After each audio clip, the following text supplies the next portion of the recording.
روایتی دوا سازی کی دنیا میں کچھ پودے ایسے ہیں جو ایک ہی وقت میں علاج بھی ہیں اور زہر بھی۔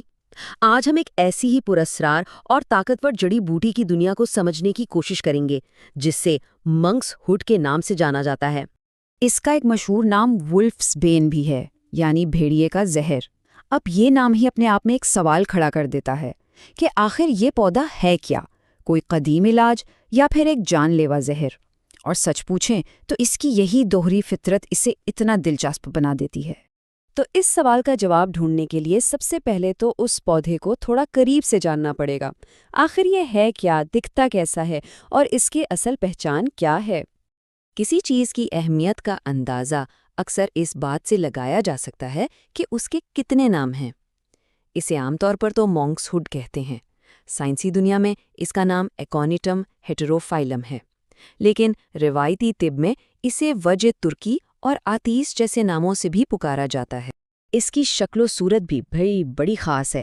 یہ رینانکیولیسی خاندان کا پودا ہے۔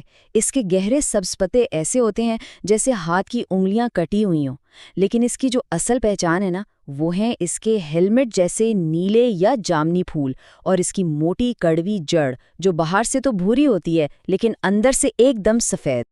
اور یہ بھی ایک دلچسپ بات ہے کہ پورے پودے میں سے صرف اس کی جڑ کو ہی دوا کے طور پر استعمال کیا جاتا ہے، اور یہ جڑ بھی ہر جگہ نہیں ملتی بلکہ خاص طور پر ہندوستان کے ہماچل پردیش کے علاقے میں پائی جاتی ہے۔ اچھا، تو پودے کو تو ہم نے پہچان لیا۔ اب روایتی طب میں اگلا قدم ہوتا ہے اس کی فطرت، یا جسے مزاج کہتے ہیں، اسے سمجھنا، کیونکہ یہی وہ اصول ہے جو بتاتا ہے کہ کوئی بھی جڑی بوٹی ہمارے جسم پر آخر اثر کیسے کرے گی۔ تو سوال یہ ہے کہ یہ مزاج آخر ہے کیا چیز؟ سیدھے لفظوں میں سمجھیں تو یہ یونانی طب کا ایک بنیادی تصور ہے جو کسی بھی چیز کی اندرونی خاصیت بتاتا ہے۔ مطلب اسی سے طے ہوتا ہے کہ وہ چیز گرم ہے یا ٹھنڈی، خشک ہے یا تر، اور اسی مزاج پر اس کے سارے اثرات کی بنیاد ہوتی ہے۔ تو منکس ہوڈ کا مزاج کیا ہے؟ یہ ہے گرم و خشک، اور وہ بھی دوسرے درجے کا۔ اب یہ جاننا اس لیے اہم ہے کیونکہ یہی خاصیت ہمیں بتائے گی کہ یہ جسم کے اندر جا کر کیا کام کرے گا اور اسے کن بیماریوں کے علاج میں استعمال کیا جا سکتا ہے۔ تو جب ہم نے یہ جان لیا کہ اس کا مزاج گرم اور خشک ہے، تو اب ہم یہ سمجھ سکتے ہیں کہ اس کے کام کیا ہوں گے، یعنی اس کے افعال کیا ہیں۔ چلیں ذرا اس کی طاقتوں پر ایک نظر ڈالتے ہیں جو سیدھا سیدھا اس کی فطرت سے جڑی ہوئی ہیں۔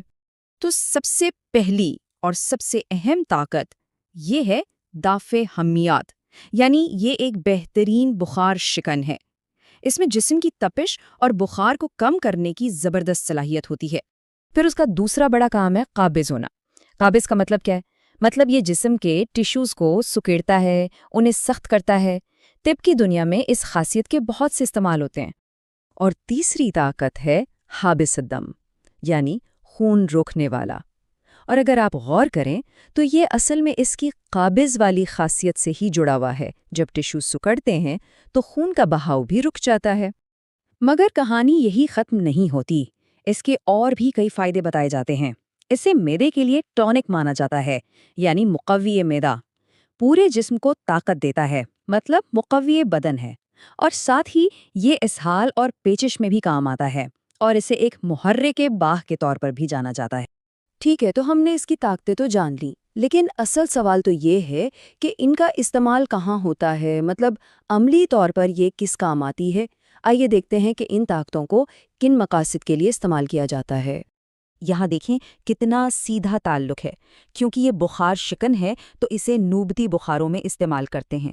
اس حال کو روکتا ہے تو ڈائریا میں کام آتا ہے، اور چونکہ یہ جسم کو طاقت دیتا ہے تو اسے جسمانی کمزوری دور کرنے کے لیے بھی استعمال کیا جاتا ہے۔ اور یہیں پر روایتی علم کی خوبصورتی نظر آتی ہے۔ اس کا جو نفع خاص یعنی سب سے بڑا فائدہ بتایا گیا ہے وہ ہے بلغمی بخاروں کا علاج۔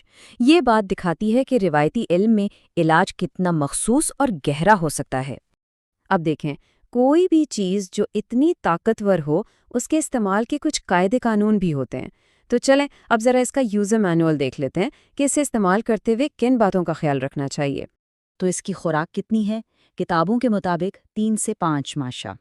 اور یہ بہت اہم ہے کیونکہ اتنی طاقتور چیز کی مقدار میں ذرا سی بھی غلطی نہیں ہونی چاہیے۔ درست پیمائش بہت ضروری ہے۔ اور اب بات کرتے ہیں اس کے خطرناک پہلو کی۔ یہ گردوں کے مریضوں کے لیے نقصان دہ ہو سکتی ہے۔ لیکن روایتی طب میں اس کا حل بھی بتایا گیا ہے، جسے مصلح کہتے ہیں، یعنی وہ چیز جو اس کے برے اثرات کو کم کر دے، اور اس کے لیے خالص شہد یا سفید مصری کا استعمال بتایا گیا ہے۔ چلیں آخر میں کچھ اور اہم باتیں جلدی سے دیکھ لیتے ہیں۔ کیمیکلی اس میں ایٹیسین اور ایکونائٹ جیسے اجزاء ہوتے ہیں، اگر یہ نہ ملے تو اس کی جگہ افسنتین استعمال ہو سکتا ہے، اور ہاں، یہ میجون جوگراج گوکل جیسے مشہور روایتی مرکب کا ایک اہم حصہ بھی ہے۔ تو منکس ہوڈ کی یہ پوری کہانی ہمیں ایک بہت بڑے سوال کے سامنے لا کھڑا کرتی ہے۔